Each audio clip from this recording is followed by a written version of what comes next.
ತುಂಬಾ ಜನ ಕೇಳ್ತಾ ಇರ್ತಾರೆ, ಸರ್ ಒಂದು ವಿಡಿಯೋ ಮಾಡಿ ಸರ್, ಸಿಮೆಂಟ್ ಬಗ್ಗೆ, ಮನೆ ಬಗ್ಗೆ, ಯಾವ ಥರ ಕಟ್ಟಬೇಕು ಹೇಗೆ ಅಂತ.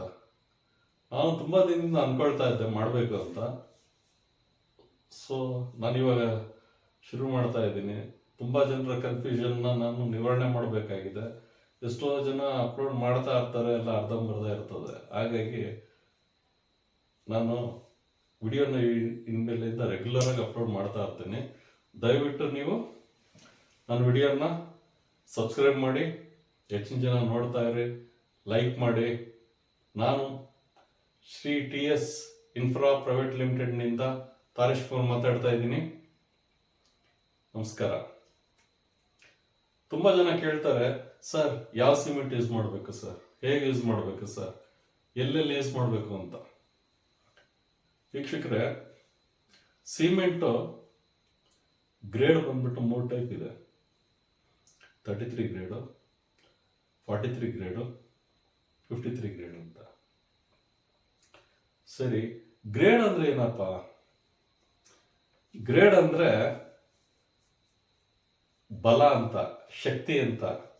ಒಂದು ಅಪ್ಪರ್ ಗ್ರೇಡ್ 33 ಗ್ರೇಡ್ ಅಂತ ಇರುತ್ತೆ. ಈ 33 ಗ್ರೇಡ್ ಅಲ್ಲಿ ಇದು ಬಂದ್ಬಿಟ್ಟು ತುಂಬಾ ಕಮ್ಮಿ low grade type cement.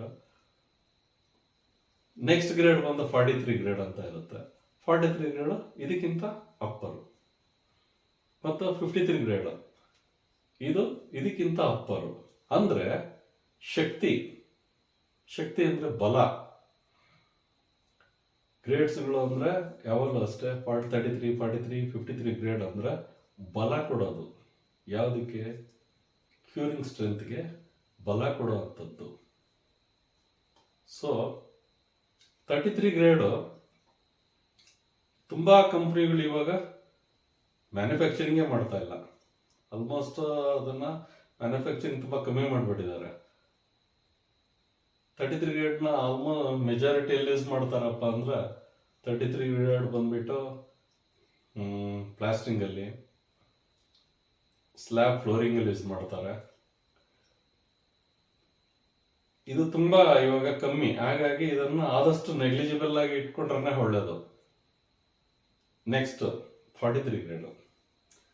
43 grade cement normal residential construction ಅಲ್ಲಿ ಎಲ್ಲಾ ಕಡೆ ಯೂಸ್ ಮಾಡ್ತಾರೆ. ಇದು ಸ್ಟ್ರೆಂತ್ ಕೂಡ ಚೆನ್ನಾಗಿರುತ್ತೆ. ಹಾಗಾಗಿ ಇದ್ರ ಪ್ರಿಯಾರಿಟಿ ಜಾಸ್ತಿ ಇದೆ. ನೆಕ್ಸ್ಟ್ ಬಂದ್ಬಿಟ್ಟು 53 ಗ್ರೇಡ್. 53 ಗ್ರೇಡ್ ಅಂದ್ರೆ ಇದು ತುಂಬಾ ಸ್ಟ್ರೆಂತ್ ಇರುತ್ತೆ. ಸ್ಟ್ರೆಂತ್ ಜೊತೆಗೆ ಇದು ನಾವು ಹೆಚ್ಚಿಗೆ ಇದಕ್ಕೆ ಸ್ಟ್ರಕ್ಚರ್ ಇದರಲ್ಲಿ ಜಾಸ್ತಿ ಯೂಸ್ ಮಾಡ್ತಾರೆ. ಹಾಗಾಗಿ ಇದು ಜಾಸ್ತಿ ಈ ಡಿಹೈಡ್ರೇಷನ್ಸ್ ಇದ್ರದ್ದು ಜಾಸ್ತಿ ಇರುತ್ತೆ. ಹಾಗಾಗಿ ಇದನ್ನ ನಾವು ಕ್ಯೂರಿಂಗ್ ತುಂಬಾ ಇಂಪಾರ್ಟೆಂಟ್ ಇದಕ್ಕೆ. ನೆಕ್ಸ್ಟ್ ಗ್ರೇಡ್ ಅಲ್ಲಿ ಆಯ್ತು. ಈಗ ನೆಕ್ಸ್ಟ್ ಬಂದ್ಬಿಟ್ಟು ಇದರಲ್ಲಿ 2 ಟೈಪ್ ಇದೆ ಸಿಮೆಂಟ್. ಮತ್ತೆ PPC ಮತ್ತು OPC ಅಂತ. PPC ಅಂದ್ರೆ ಏನು? PPC ಅಂದ್ರೆ ಪೋರ್ಟ್ಲ್ಯಾಂಡ್ ಪೊಝ್ಲರ್ನ ಸಿಮೆಂಟ್ ಅಂತ. ಇದು ಆಲ್ಮೋಸ್ಟ್ ಎಲ್ಲಾ ಸಿಮೆಂಟ್ ಅಲ್ಲೂ ಕೂಡ ಚೆನ್ನಾಗಿ ಇರುತ್ತೆ. ಇದು ಸಿಮೆಂಟ್ ನಲ್ಲೇ ಇದು ಒಳ್ಳೆ ನಾರ್ಮಲ್ ಗ್ರೇಡ್ ಅಲ್ಲಿ ತುಂಬಾ ಚೆನ್ನಾಗಿ ಇರುತ್ತೆ. ಇದು ಬಂದ್ಬಿಟ್ಟು ಸಿಮೆಂಟ್ ಕನ್ಸ್ಟ್ರಕ್ಷನ್ ಎಲ್ಲ ಇದ್ರಲ್ಲೂ ಯೂಸ್ ಮಾಡ್ತಾರೆ. ಮೇಜರ್ಲಿ ಬಂದ್ಬಿಟ್ಟು ವಾಲ್ ಇದ್ರಲ್ಲೂ ಯೂಸ್ ಮಾಡ್ತಾರೆ, ವಾಲ್ ಮೇಸನ್ರಿನಲ್ಲಿ ಯೂಸ್ ಮಾಡ್ತಾರೆ, ಪ್ಲಾಸ್ಟಿಂಗ್ ಅಲ್ಲಿ ಯೂಸ್ ಮಾಡ್ತಾರೆ. ಈಗ ನೆಕ್ಸ್ಟ್ ಬಂದ್ಬಿಟ್ಟು OPC ಅಂತ. OPC ಅಂದ್ರೆ ಆರ್ಡಿನರಿ ಪೋರ್ಟ್ಲ್ಯಾಂಡ್ ಸಿಮೆಂಟ್ ಅಂತ. ಈ ಆರ್ಡಿನರಿ ಪೋರ್ಟ್ಲ್ಯಾಂಡ್ ಸಿಮೆಂಟ್ ಬಂದ್ಬಿಟ್ಟು ಈ ಸಿಮೆಂಟ್ ಸ್ಟ್ರೆಂತ್ ಜಾಸ್ತಿ ಇರುತ್ತೆ. ಇದು ಆಲ್ಮೋಸ್ಟ್ ಸ್ಟ್ರಕ್ಚರಲ್ ಲೆವೆಲ್ ಅಲ್ಲಿ ಮತ್ತು RCC ಇದು ಎಲ್ಲಿ ಬರುತ್ತೆ ಎಲ್ಲಾ ಕಡೆ ಇದನ್ನ ಯೂಸ್ ಮಾಡ್ತಾರೆ. ಇದಕ್ಕೆ ಕ್ಯೂರಿಂಗ್ ತುಂಬಾ ಇಂಪಾರ್ಟೆಂಟ್. ಸರಿ, ಈಗ ಗ್ರೇಡ್ ಆಯ್ತು, ಮತ್ತು ಅದರ ಟೈಪ್ ನಾವು ತಿಳ್ಕೊಂಡ್ವಿ. ನೆಕ್ಸ್ಟು ಇದರ ಯೂಸೇಜ್. ಈ ಯೂಸೇಜ್ನ ಎಲ್ಲೆಲ್ಲಿ ಯೂಸ್ ಮಾಡ್ತಾರೆ ಅಂತ ನಾನೀಗ ಹೇಳ್ತೀನಿ, ನೋಡೋಣ. ನೋಡಿ, 33 ಗ್ರೇಡ್ ನಾನು ಹಾಗೆ ಹೇಳಿದೆ. 33 ಗ್ರೇಡಲ್ಲಿ ಮೆಜಾರಿಟಿ ಯಾರು ಯೂಸ್ ಮಾಡ್ತಾ ಇಲ್ಲ. ಹಾಗಾಗಿ ಈಗ 33 ಇದನ್ನು ನಾವು ಅಷ್ಟು ಗಣನೆಗೆ ತಗೊಳ್ಳೋದು ಬೇಡ. 43 ಗ್ರೇಡು, 43 ಗ್ರೇಡಲ್ಲೂ ಕೂಡ 43 ಗ್ರೇಡಲ್ಲಿ PPCನಲ್ಲಿ ಇದನ್ನ ವಾಲ್ ಕನ್ಸ್ಟ್ರಕ್ಷನ್ಸ್ಗೆ ಯೂಸ್ ಮಾಡ್ತಾರೆ, ಮೇಸನ್ರಿಗೆ ಯೂಸ್ ಮಾಡ್ತಾರೆ, ಆಮೇಲೆ ಪ್ಲಾಸ್ಟಿಂಗ್ ಯೂಸ್ ಮಾಡ್ತಾರೆ, ಇವನ್ ಸ್ಲ್ಯಾಬ್ಗೂ ಕೂಡ ಇದನ್ನ ಯೂಸ್ ಮಾಡ್ತಾರೆ. ಇದರ ಸ್ಟ್ರೆಂತ್ ಸ್ವಲ್ಪ ನಿಧಾನ ಆಗುತ್ತೆ, ಬಟ್ ತುಂಬಾ ಚೆನ್ನಾಗಿ ಬರುತ್ತೆ ಇದು ಸ್ಟ್ರೆಂತ್. ಹಾಗಾಗಿ ಹೆಚ್ಚಾಗಿ PPC 43 ಗ್ರೇಡು ತುಂಬಾ ಚೆನ್ನಾಗಿರುತ್ತೆ. ಇದು ಏನಪ್ಪಾ ಅಂದ್ರೆ ಸ್ಟ್ರೆಂತ್ ನಿಧಾನ ಆಗೋದ್ರಿಂದ, ಸ್ಟ್ರೆಂತ್ ಅಂದ್ರೆ ಏನಪ್ಪಾ ಅಂದ್ರೆ ಕ್ಯೂರಿಂಗ್ ಟೈಮ್ ಜಾಸ್ತಿ ತಗೊಳುತ್ತೆ. ಒನ್ಸ್ ಇದು ಸೆಟ್ ಆಯ್ತು ಅಂದ್ರೆ ತುಂಬಾ ಚೆನ್ನಾಗಿರುತ್ತೆ. ಇದನ್ನ ಆಲ್ಮೋಸ್ಟ್ ಎಲ್ಲ ನಾರ್ಮಲ್ ರೆಸಿಡೆನ್ಷಿಯಲ್ ಕನ್ಸ್ಟ್ರಕ್ಷನ್ ಅಲ್ಲೂ ಇದನ್ನ ಮೇಜರ್ಲಿ ಯೂಸ್ ಮಾಡ್ತಾರೆ.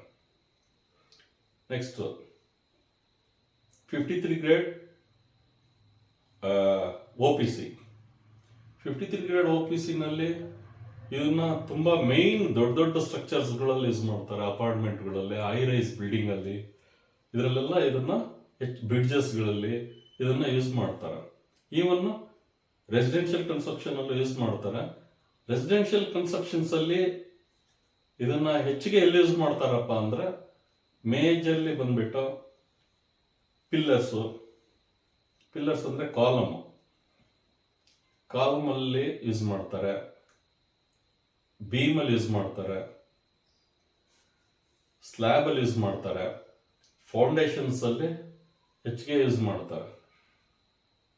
ನಾನು ಆಗ್ಲೇ ಹೇಳಿದೆ ನಿಮ್ಗೆ, ಇದು ಹೆಚ್ಚಿಗೆ ಕ್ಯೂರಿಂಗ್ ಇದನ್ನ ತುಂಬಾ ಇಂಪಾರ್ಟೆಂಟ್. ಯಾಕೆಂದ್ರೆ ಇದು ಇದು ಜಾಸ್ತಿ ಇರುತ್ತೆ, ಬೇಗ ಇದು ಸೆಟ್ ಆಗಿಬಿಡುತ್ತೆ. ಬೇಗ ಸೆಟ್ ಆಗಿದ ತಕ್ಷಣ ನಮ್ಗೆ ಇದು ಎಷ್ಟು ನಾವು ಕ್ಯೂರಿಂಗ್ ಎಷ್ಟು ಚೆನ್ನಾಗಿ ಮಾಡ್ತೀವಿ ಅಷ್ಟು ಚೆನ್ನಾಗಿ ಇದಿರುತ್ತೆ. ಹಾಗಾಗಿ ಇದರ ಯೂಸೇಜ್ ನೀವು ತಿಳ್ಕೊಂಡ್ರಿ ಇವಾಗ. ನೆಕ್ಸ್ಟ್ ಬಂದ್ಬಿಟ್ಟು ನಾವು ಸರ್ ಗ್ರೇಡ್ ಹೇಳಿದ್ರಿ, ನೆಕ್ಸ್ಟ್ ಬಂದ್ಬಿಟ್ಟು ಟೈಪ್ ಹೇಳಿದ್ರಿ, ಯೂಸೇಜ್ ಹೇಳಿದ್ರಿ. ನೆಕ್ಸ್ಟ್ ಬಂದ್ಬಿಟ್ಟು ಸಿಮೆಂಟ್ ನ ಹೆಂಗೆ ಪ್ರಿಸರ್ವ್ ಮಾಡಬೇಕು ಅಂತ. ಸಿಮೆಂಟ್ ನ ಹೆಚ್ಚಿಗೆ ವಿತಿನ್ ನಾವು ಪರ್ಚೇಸ್ ಮಾಡಿದ್ದು 90 ಡೇಸ್ ಅಲ್ಲಿ ಯೂಸ್ ಮಾಡಬೇಕು. ಅಂದ್ರೆ ಪರ್ಚೇಸ್ ಯಾವಾಗ ಮಾಡ್ತೀವಿ ಅಂದ್ರೆ ಈಗ ಸಿಮೆಂಟ್ ಮೇಲೆ ಅದನ್ನ ಪ್ರಿಂಟ್ ಮಾಡಿರ್ತಾರೆ, ಡೇಟ್, ಮ್ಯಾನುಫ್ಯಾಕ್ಚರಿಂಗ್ ಡೇಟ್. ಆ ಡೇಟ್ ನಿಂದ ನಾವು 90 ಡೇಸ್ ಅಲ್ಲಿ ಯೂಸ್ ಮಾಡಿದ್ರೆ ಇದ್ರ ಸ್ಟ್ರೆಂತ್ ತುಂಬಾ ಚೆನ್ನಾಗಿರುತ್ತೆ. ಹಾಗಾಗಿ ಇದನ್ನ 90 ಡೇಸ್ ಒಳಗಡೆ ಯೂಸ್ ಮಾಡಿದ್ರೆ ಸ್ಟ್ರೆಂತ್ ತುಂಬಾ ಚೆನ್ನಾಗಿರುತ್ತೆ. ಸಪೋಸ್ ನಾವು 90 ಡೇಸ್ ಆದ್ಮೇಲೆ ಯೂಸ್ ಮಾಡಬಹುದು, ಆದ್ರೆ ಅದರ ಸ್ಟ್ರೆಂತ್ ತುಂಬಾ ಕಮ್ಮಿ ಇರುತ್ತೆ. 5 to 10-15% ಸ್ಟ್ರೆಂತ್ ಕಮ್ಮಿ ಆಗ್ತಾ ಬರ್ತದೆ. ಮತ್ತೆ ಇದನ್ನ ಹೆಂಗೆ ಸ್ಟೋರ್ ಮಾಡಬೇಕು? ಸ್ಟೋರ್ ಮಾಡೋದನ್ನು ಅಷ್ಟೇ ತುಂಬಾ ಇದು ಹುಷಾರಾಗಿ ಇಡಬೇಕು. ನಾವೆಲ್ಲ ಸ್ಟೋರ್ ಮಾಡ್ತೀವಿ ಅಂದ್ರೂ ಕೂಡ ಯಾವಾಗ ಗ್ರೌಂಡ್ ಲೆವೆಲ್ ಡ್ರೈ ಇರಬೇಕು, ಡ್ರೈ ಇರೋ ಜಾಗದಲ್ಲಿ ಇದನ್ನ ಸ್ಟೋರ್ ಮಾಡಬೇಕು. ಮತ್ತು ಗೋಡೆಗೆ ಜಾಸ್ತಿ ಅಂಟಿಸಿಡಬಾರ್ದು. ಗೋಡೆಗೂ ಮತ್ತು ಗ್ರೌಂಡ್ ಲೆವೆಲ್ಗೂ ಹೆಚ್ಚಿಗೆ ಒಂದು ಅರ್ಧ ಇಂದ 1 ಅಡಿ ಹೈಟ್ ಅನ್ನಲ್ಲಿ ಮತ್ತು ಗ್ಯಾಪ್ ಅಲ್ಲಿ ಇದನ್ನ ಪ್ರಿಸರ್ವ್ ಮಾಡಬೇಕು. ಇದನ್ನ ಇಟ್ಬಿಟ್ಟು ಇದ್ರ ಮೇಲ್ಗಡೆ ತಾಡ್ಪಾಲ್ ಮುಚ್ಚೋದು, ಆಮೇಲೆ ಇದ್ರ ಮೇಲೆ ಸಿಮೆಂಟ್ ಏನಾದ್ರೂ ಒಂದು ಕವರ್ ಮಾಡಿ ಇಡಬೇಕು. ಯಾಕೆಂದ್ರೆ ಇದು ಮಾಯ್ಚರ್ನ ಬೇಗ ಅಬ್ಸರ್ವ್ ಮಾಡಿಬಿಡುತ್ತೆ. ಮಾಯ್ಚರ್ ಅಬ್ಸರ್ವ್ ಆಯ್ತು ಅಂದ್ರೆ ಇದು ಸಿಮೆಂಟ್ ಅಲ್ಲಿ ಲಂಪ್ ಅಂತ ಬರುತ್ತೆ. ಇದು ಗಟ್ಟಿಯಾಗಿ ಉಂಡೆ ತರ ಬಂದಕ್ಕೆ ಶುರು ಆಗಿಬಿಡುತ್ತೆ. ಆ ತರ ಬಂದಾಗ ಏನಪ್ಪ ಆಗುತ್ತೆ ಅಂದ್ರೆ ಸ್ಟ್ರೆಂತ್ ಕಮ್ಮಿ ಆಗ್ತಾ ಹೋಗ್ತದೆ. ಹಾಗಾಗಿ ಸಿಮೆಂಟ್ ಅನ್ನ ಯಾವಾಗಲೂ ಅಷ್ಟೇ ತಂದಿದ ತಕ್ಷಣನೇ ಬೇಗ ಯೂಸೇಜ್ ಮಾಡೋದನ್ನ ನಾವು ಕಲಿಬೇಕು. ಇಟ್ಟರು ಕೂಡ ಆದಷ್ಟು 90 ಡೇಸ್ ಒಳಗಡೆ ನಾವು ಯೂಸ್ ಮಾಡಿಬಿಡ್ಬೇಕು. ಸೊ ನಾನು ಇವತ್ತು ನಿಮಗೆ ನನ್ಗೆ ಕೈಲಾದ ಉಪಯುಕ್ತವಾದ ಮಾಹಿತಿನ ನಿಮಗೆ ಕೊಟ್ಟಿದ್ದೀನಿ ಅಂದ್ಕೊಂಡಿದ್ದೀನಿ. ನೀವು ಮನೆ ಕಟ್ಟಿಸ್ತಾ ಇದ್ದೀನಿ ಅಥವಾ ನಿಮಗೆ ಒಳ್ಳೆ ಟೆಕ್ನಿಕಲಿ ಸೌಂಡ್ ಆಗಿರುವಂಥ ಇಂಜಿನಿಯರ್ಸ್ ಬೇಕು, ಆರ್ಕಿಟೆಕ್ಟ್ಸ್ ಬೇಕು ಅಂದರೆ ಬನ್ನಿ, ನಮ್ಮ ಶ್ರೀ TS ಇನ್ಫ್ರಾ ಪ್ರೈವೇಟ್ ಲಿಮಿಟೆಡ್ನಲ್ಲಿ ಬನ್ನಿ. ನಿಮ್ಮ ಕನ್ಸ್ಟ್ರಕ್ಷನ್ಸ್ ಮನೆನ ನೀವು ಅಂದ್ಕೊಂಡಾಗೆ ಕಟ್ಟಿಸಿ. ನಿಮ್ಮ ಜೊತೆ ನಾವು ಯಾವತ್ತೂ ಇರ್ತೀವಿ. ಹೆಚ್ಚೆಚ್ಚಿಗೆ ಲೈಕ್ ಮಾಡಿ, ನಮ್ಮ ಚಾನಲ್ನ ಸಬ್ಸ್ಕ್ರೈಬ್ ಮಾಡಿ. All the best. Thank you.